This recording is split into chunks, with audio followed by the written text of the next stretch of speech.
Hello guys, how's it going? It's the Professional here. So today we will be reviewing the Seabreeze. Now the Seabreeze, you can get it for a price of 1,130,500, but you can get it for a trade-in price of 850,000. So make sure you guys do those source missions because they are worth it in turn, and you get this plane for a much cheaper price. Now let's get on straight to customizing this aircraft.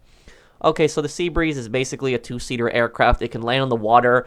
It can have the attachments of machine guns, but they're the regular machine guns you've seen in the Night Shark and the Oppressor and so many other vehicles. You guys know what machine guns I'm talking about. They're not explosive cannons, so don't expect explosive cannons with this vehicle. Surprisingly, this vehicle can bomb, but we knew that from the Smuggler's Run missions. It does have a few nice paint jobs, and the aircraft is very fast and agile. Now let's do some testing right here. Now this plane is very agile as you guys see from the clip, but note that this clip is sped up to save time. But this plane is very agile. You can pretty much do any of the stunts that you could with the Howard doing with this plane. Just the only problem is that it'll be a little harder to fly into tighter corners with this plane because if you guys notice, the rotor is at the back. It's kind of like tall. This plane is a little high, so when you're like trying to fly through tunnels or like flying under a bridge, there's a risk that you can hook onto something, especially like poles and other stuff. So this plane is very agile, but just be very careful with it. If you're going to be trying to pull over close stunts, just be very careful not to hook onto something with that. Now moving on, what kind of guns does this plane have? Let me show you guys. This plane carries the standard machine guns that you would in the Night Shark and the Oppressor and even the new Vigilante. They're crappy machine guns. Rockstar needs to stop putting these into the planes. And with these machine guns, could we actually use them in a dogfight theoretically?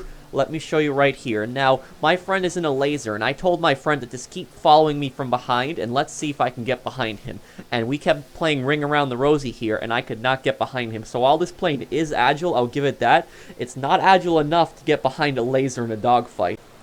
If I actually do get behind a laser and I open fire, as you guys are seeing right now, these machine guns, they're spread out, so they're not centered, so it's a lot harder to hit your target. But because the laser is a little bit of a wider aircraft, I guess that would make it a little easier to hit, but still, it would be very difficult to hit the target that you're aiming at with these machine guns because the machine guns are just so spread out. And I'm constantly following my friend around, I'm shooting him, and in a real dogfight, I would be dead by now from an ace pilot.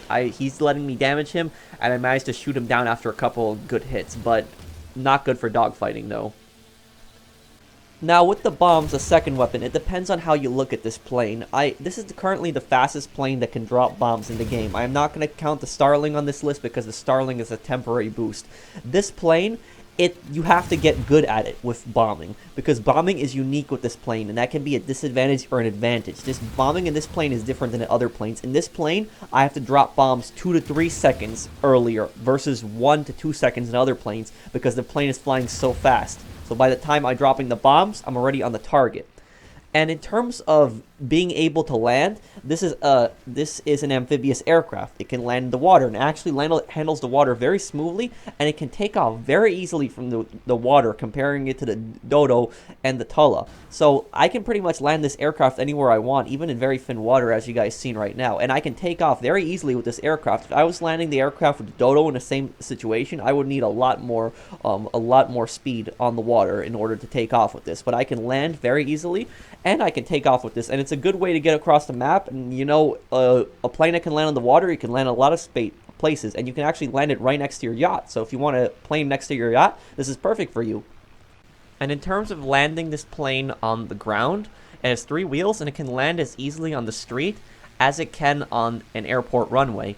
And I recommend that when you guys land this plane, you glide it when you're landing, because if you slow down too much, you're going to cut the propeller, and the plane is just going to nosedive down, as you guys just saw before. So avoid flying straight down slowly, just glide in when you're landing.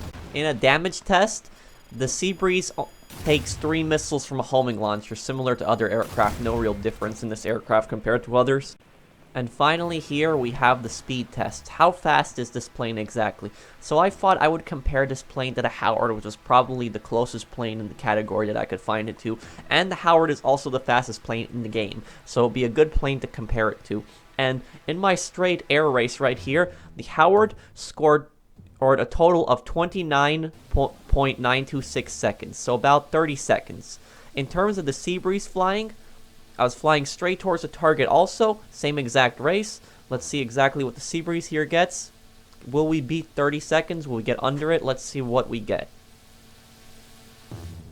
And the Seabreeze is about 2 seconds, around 2 seconds behind the Howard. So the Howard is faster, but not by much.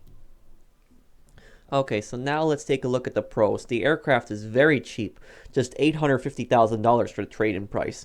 It's very fast and agile. As you guys seen, I was able to pull off all the stunts. Just remember, the propeller rotor at the top, it can mess you up when you're flying low under obstacles. It is amphibious, so it can land on the water, and it's very smooth landings, especially on the water and the land. And it has bombs and machine guns, and the machine guns, they're not really a pro, but I guess it's better than nothing, because a plane like this didn't need to have weapons, or Rockstar put it in, so I guess it's better to have machine guns than have no machine guns at all. But still, the machine guns, they're not great. Now let's move on to the cons. So the cons, I couldn't find much with this plane. The first one, probably the worst con of all, is the machine guns in this plane are very bad. Like I said, Rockstar didn't need to give us any guns, so I guess it is good that they gave us guns on this plane.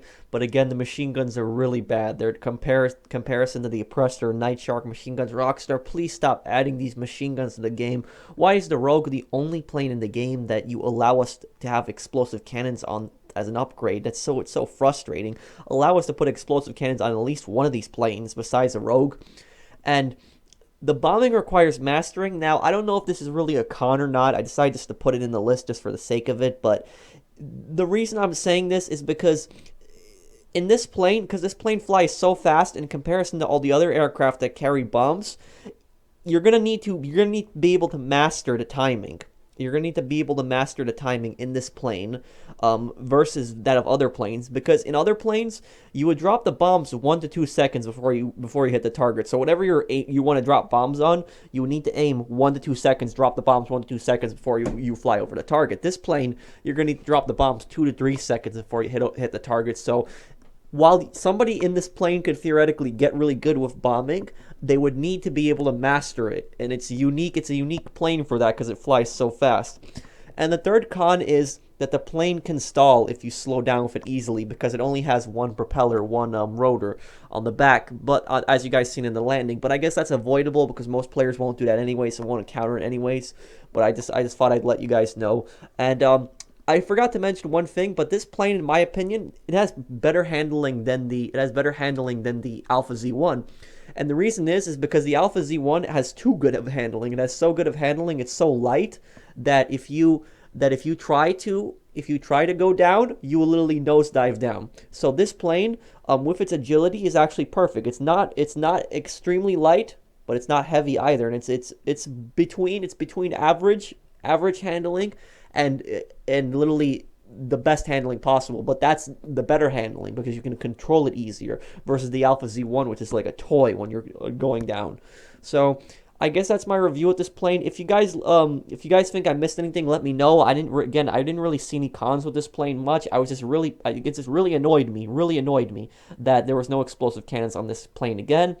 But I guess that's my review, and I don't recommend a lot of planes to get for people, but this plane, I recommend people get it because it's $850,000. It's cheap, and it can land on the water, so it'd be a great beginner plane for a lot of players. So if you had the Rogue and you're a new player, add this plane to your collection. I mean, $850,000, if you do some source missions, you can fill up your hangar, you can get some money along the way, and you can put that towards this plane.